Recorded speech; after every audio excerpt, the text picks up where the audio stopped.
Today, Victoria County Commissioners heard from the Victoria County Health Department to learn more about a recent flesh-eating bacteria death. News Center 25's David Gibson brings us the details.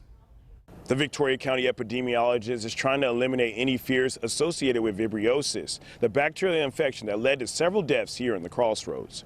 Vibrio is a bacterial infection that you can get naturally found in the environment in the Gulf of Mexico, particularly. It can be found along any saltwater or brackish water area. Epidemiologist Brittany Burgess says every year they expect to see a few cases of Vibriosis. Texas Department of State Health Services came out and had said that, over a 10-year period, we saw about 90 cases of Vibrio-related illnesses. And in Victoria, that number is not anywhere near that high for as close as we are to the coastline. Over our 10-year period, we've had 10 cases, and that being anywhere from a GI to a wound infection.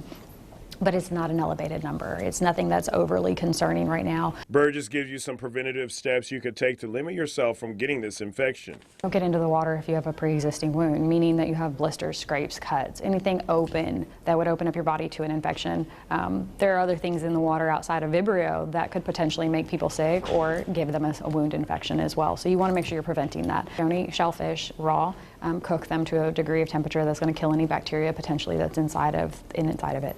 People with immune-compromising diseases such as cancer and HIV and liver disease need to take extreme caution. The oyster and they get, or shellfish, and they get exposed. They go and get in the water and they get exposed. They could potentially develop some very severe infections. And those severe infections, if not caught immediately, we saw a wound get a little red, get a little painful, and we're like, it'll go away, don't worry about it.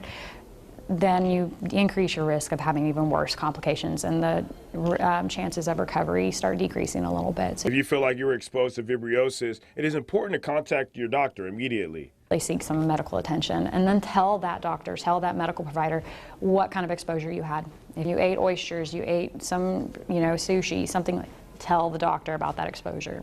Those things help them identify the types of illnesses that could possibly be causing this reaction that they're having. Crossroads Burgess urges you to take care of your health, and she says there's no alarming stats associated with Vibriosis. In Victoria, I'm David Gibson for your Hometown News.